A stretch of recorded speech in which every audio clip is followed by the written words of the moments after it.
Hi, this is Brian. Welcome back to Philosopher's Notes TV. Today, another great book, The Motivation Manifesto. Motivation Manifesto by Brendon Burchard, subtitle, 9 Declarations to Claim Your Personal Power.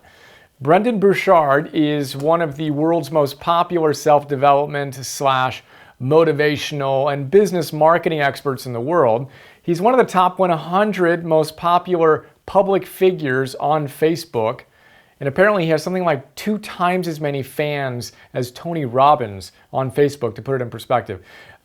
Members have been recommending his books forever. I've been meaning to do a note on his books, and then he and I connected last week, decided now is the time. Philosopher's Note, a bunch of my favorite big ideas. We're going to explore a handful of my favorites. He's also got an Oprah Life class coming up. Check it out. Sounds awesome. For now, 5 big ideas. The first one, motivation. What does the word motivation mean? Brendon walks us through a great description of and definition of motivation, and then the process of how to spark, sustain, and amplify your motivation, which is our second big idea. But starting with the root of motivation, I love the etymology of words.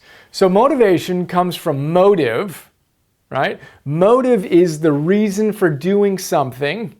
And motive comes from the Latin word motivus, which means to move. So motivation is the engine for doing things, right? What drives us, compels us to take consistent action in pursuit of that which matters most to us. Motivus. We've got to move by cultivating our motivation. Now, how do we do that?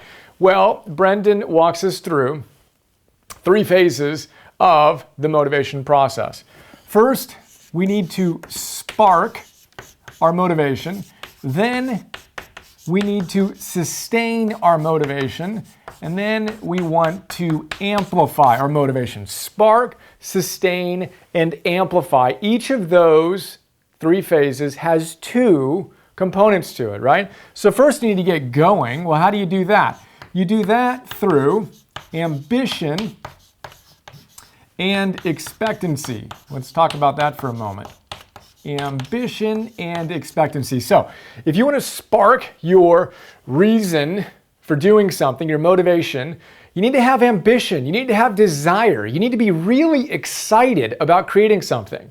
If you have a tiny little bit of ambition or a tiny little bit of desire, you're not going to have strong motivation. You want strong motivation, you need to have strong desire. You have to have a strong want. I want that, right? That's our ambition.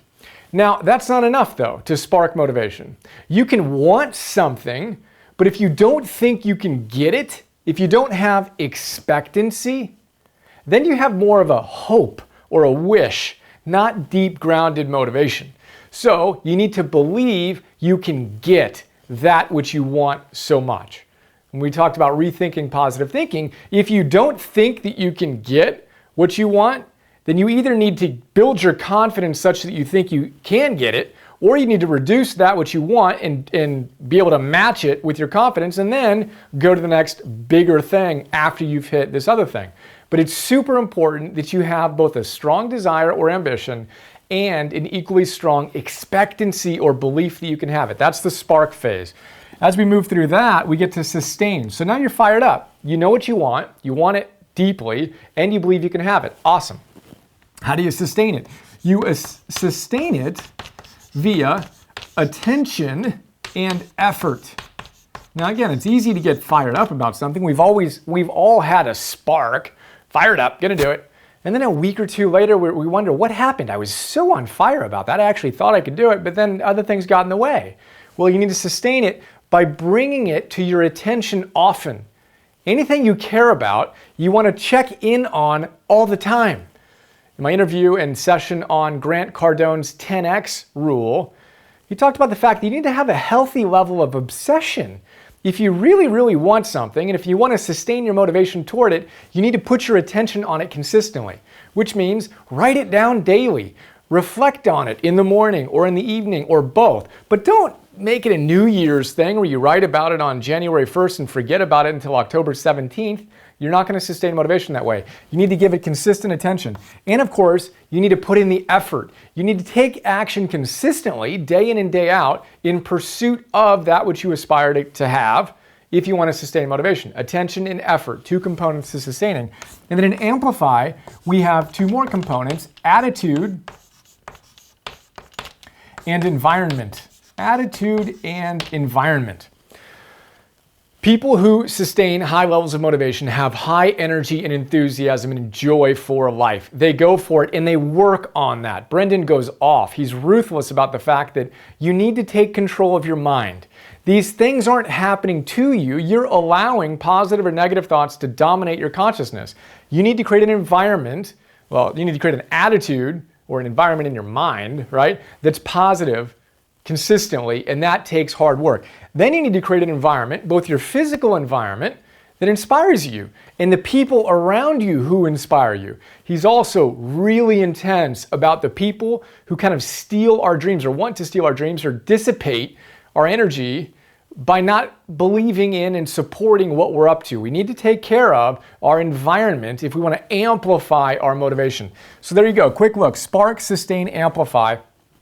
In the note, I talk about how that's similar to the procrastination equation by Piers Steele, who, as I've said before, won the Nobel Prize equivalent in psychology for his meta-analysis of all the research done on motivation. And he came up with his equation that motivation equals expectancy times value, which is exactly what we talked about here, right? Divided by impulsiveness times delay. We're going to talk about that more in our class on Procrastination 101, which is coming up this week, which could also be called Motivation 101. But for now, we're going to move on. Third big idea here is digital addictions. If we want to sustain our motivation, we need to notice how addicted we are to digital distractions. And again, Brendon, the second declaration, this book has 9 declarations, right? The second one is that we need to reclaim our agenda. Reclaim our agenda. Too often we're just letting our days go.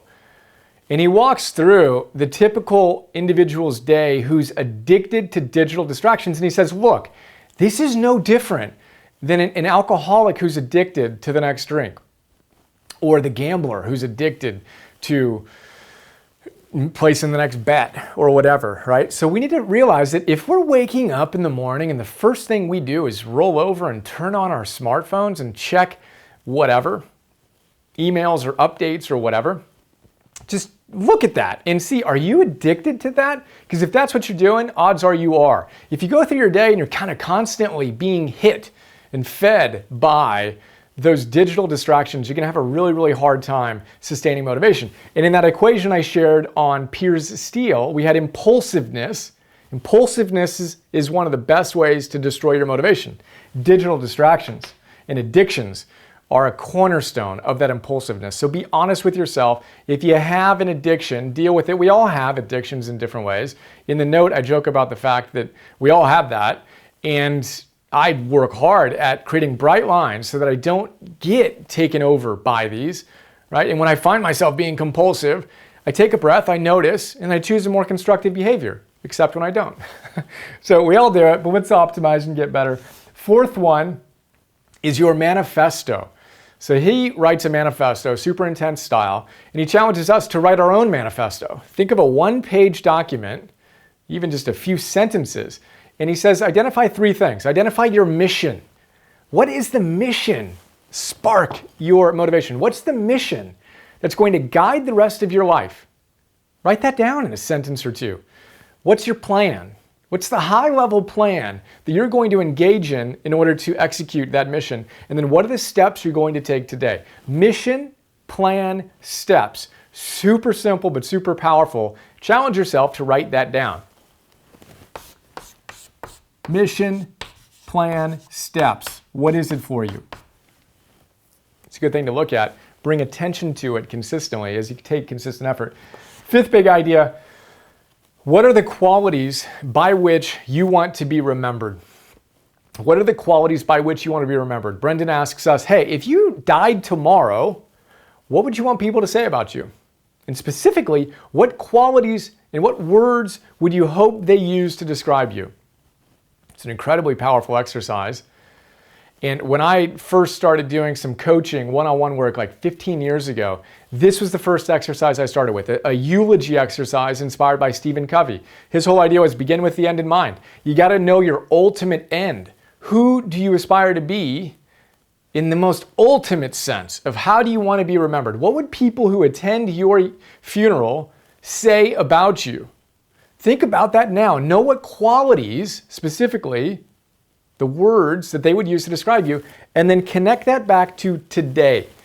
We talk a lot about little tools we can use as a compass to guide our actions so we can live with arte more consistently day in and day out, week in and week out, month in and month out. This is a huge one. What are the qualities by which you want to be remembered?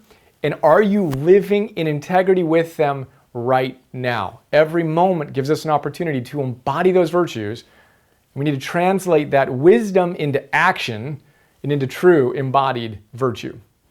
That's a super quick look at this book. 5 qualities, your manifesto, mission, plan, steps. Let go of your digital addictions. Notice it, be honest about it. Put yourself in airplane mode for a little bit more. Create the bright lines, turn off the internet at whatever time in the day, do your deep work, etc. We come back to this again and again because it's so important. And then we had the spark, sustain, amplify, the components to those. And we have our motivation, which comes from motive, the reason for doing something, which comes from the Latin motivus, to move. We want to move in the direction of our highest selves more and more consistently. I hope you enjoyed, and I look forward to sharing more. If you enjoyed this, I think you'll enjoy the book, and check out Brendon's Oprah Life class. And have another awesome day. See you. Hi, this is Brian. I hope you enjoyed that PNTV episode. A lot of people don't know all the stuff I do beyond these free videos I share on YouTube, so I thought I'd do a quick video to give you an overview of our membership program that you can get access to and get a ton of other stuff. So here's a quick look.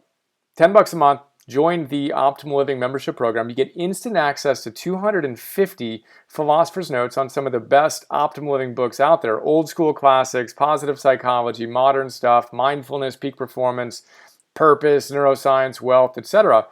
And what you may not know is that in addition to the PNTV episodes, I create PDFs on all of these great books. So 6-page PDFs. Let's take a look at one of them. Joseph Campbell. You want to figure out how to live your hero's journey? Well, this is a great place to start. I basically pull out my favorite big ideas, riff on them, connect them to other books and other ideas, and help you apply this wisdom to your life today. That's what the PDF looks like. Again, we have 250 of these on all these different great books. And then I record those PDFs as an MP3. So you can listen to that MP3 while you're on a walk or working out or doing some errands or whatever. That is Philosopher's Notes. A lot going on there. And then in addition to Philosopher's Notes, you get access to Optimal Living classes, Optimal Living 101.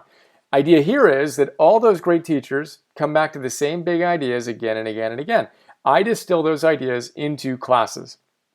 Super practical, fun, inspiring classes ranging from Habits 101, Confidence 101, Getting Stuff Done 101, Meditation 101, instant access to all those classes. And then future classes include Relationships 101, Energy 101, Purpose 101, Business, Goals, etc.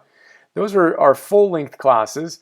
And then I create micro classes, 2 to 3 to 5 minute little bursts of wisdom on my favorite great ideas from these great books across the domains that you want to optimize in your life. So we have dozens of these so far. I create 50 new micro classes every month and 10 new Philosopher's Notes every month for $10 a month.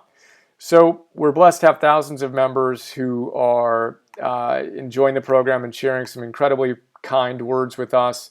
And super simple, $10 a month, cancel anytime. Would be honored to be a bigger part of your life. And I appreciate your support. And here's to optimizing and actualizing.